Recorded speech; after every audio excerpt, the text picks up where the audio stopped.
G'day everyone, my name is Moltrosity and in this video I'll be showcasing the best semi-auto gun in the Cold War Alpha. Make sure if you want to see everything there is to know about Cold War, including campaign walkthroughs, map guides, best weapons, and warzone breakdowns, then subscribe with post notifications so you'll never miss a video, and let's get us over the 200 subscriber mark. So this gameplay ended up going 29-4 with the Type 63, which is the new semi-automatic rifle, paired with the Type 821, which is kind of similar to the Mini Uzi in past CODs in the Cold War Alpha that ran over the weekend. I ended up getting a couple of pretty good games with some other guns as well, so make sure to check those out in the playlist linked on the top right hand side of this video. As you saw in the beginning of this video as well, the Boned Armada actually shreds. Kills in like 2 to 3 hits. Definitely recommend using the boat in the beta if it still hasn't been patched at that stage. So my first impressions of this map is that it's really well laid out, which was surprising to me because when I watched it for the alpha 2 weekends ago with all the content creators that Treyarch revealed, multiplayer and all that type of stuff on September the 9th, I really didn't enjoy it, but it's actually really well laid out. And it flowed really well for 12v12 and actually wasn't too crowded. Definitely not a favorite, but not a bad map either. So overall, the way the gun plays for me is that the guns and the movement kind of felt sluggish. Now, before you pump me in the comment section below, I understand that this is an alpha and will most likely be changed before the full game, but it would be something that I would like them to look back on from feedback from the alpha and say, yeah, look, people didn't really like the way that worked, let's kind of have a look into that further. So the sliding mechanic felt fine and didn't really feel like it was breaking cameras like it did in Modern Warfare. The removal of drop shotting is, I can see why they did it. It's kind of annoying, but it also made it less annoying versus other players that were doing it. Versus players that drop shot consistently in Modern Warfare is really annoying when they're jumping around corners and slide cancelling and playing like they're playing in FaZe or New York is just ridiculous as well. Also, bunny hopping is kind of back, but not really. You kind of get like a small bounce. It's not as bananas as it is in Modern Warfare, where you can literally just go around the walls and break cameras and just completely dumpster on kids. The time to kill felt actually pretty good, and it feels like you could actually stand a chance in a gunfight if someone wasn't already aimed on you, and you can't really tank bullets like you did in Black Ops 3 or Black Ops 4, but you don't get insta-deleted like you did in Modern Warfare if they're not directly aimed at you, which actually feels pretty good. So let me also elaborate how the gun's feeling slow is what I meant. So for this one, I feel like to reload and pull your secondary out is way slower than it is in Modern Warfare. Now, I said it's an alpha, right? This could easily be changed in the with a perk or with an attachment that makes you reload faster. Now, I know there were some attachments that make you reload faster in the alpha as well, so that's pretty good. However, in saying this, if you spec your guns out the right way, they zoom in really quickly, and I mean quick, it's like ridiculous, and there's not even some attachments unlocked yet, so it could be even faster. This is huge for me because I feel Modern Warfare took a huge step backwards in this regard when you put on attachments that made you zoom in and it negatively affected your gun. Whereas in this one you can have up to 8 attachments with the wildcard gunfighter and makes your gun super speedy and without hardly any negatives. So I'm super keen for that. Super keen for more engagements and less camping overall. That's also another thing I noticed in the map designs as well. There's a lot less sight lines that you could look over, and in Modern Warfare there's just so many, you know, you're running out in the middle of the open and there's 5,000 windows that can stare at you and beam you. It's just ridiculous.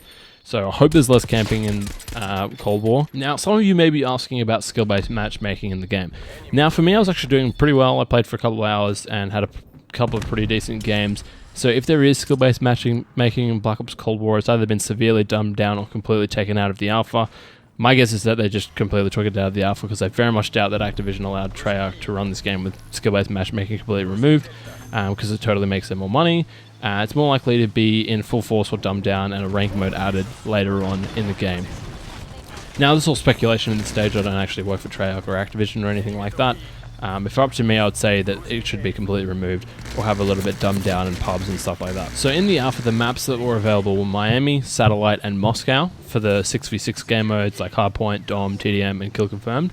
And for 12v12, they had Crossroads and Armada, which is the map that you're seeing for the gameplay at the moment. Now, overall, I feel like the maps are pretty solid. I'm keen for all the other maps that I've been waiting for. And I hope there's a lot of maps on launch and plenty of free DLC content to come. So they're taking the stance of Modern Warfare, so where they had free DLC and Battle Pass and all that type of stuff. Now, one thing that Modern Warfare did as well was that they put DLC maps in the game for the Battle Pass, but there were previous maps on previous CODs. Now, what I want them to do in Black Ops Cold War is, you know, they can put in jungle, they can put in Nuketown and all that type of stuff, but add extra content in on the side of that as well. I don't mind them putting in extra content, but you've got to accommodate that with other content as well. So if they put in Nuketown and jungle and summon and all that type of stuff, put in other maps on top of that as well, so the players are getting double the content. You know, you're keeping your fan base happy, that type of stuff. You know, that's really what you want to be doing with this game, and not causing players to go, well, they're just rehashing old maps again, because I'm pretty sure some of the maps in Black Ops have already been used like 2-3 times already, so people are kind of getting sick of playing the same maps over and over again. So really need to step it up and have both of them at the same time, I think. But from what I can see, Treyarch has actually been listening over the years, and I'm really feeling that this could be a really solid game, and I hope that I'm not eating my words in 2 months when this actually comes out. Anyway, guys, that'll be it for the video.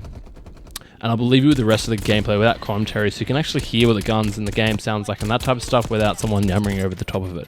So remember, if you enjoyed this type of video and you want to see more Cold War content from me, then like, comment, and subscribe with post notifications on. And if you made it this far in the video, make sure you comment down below what you're excited for Cold War.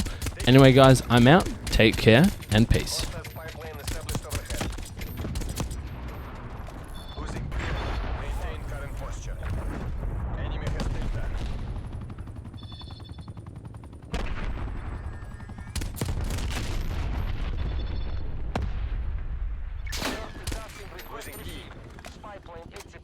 Taking Delta.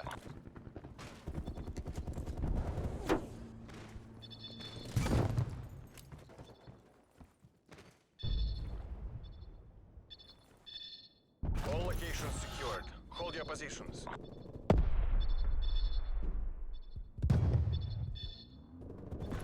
Losing D. Losing Charlie. We're pulling ahead. Покажите им класс. Enemy has C.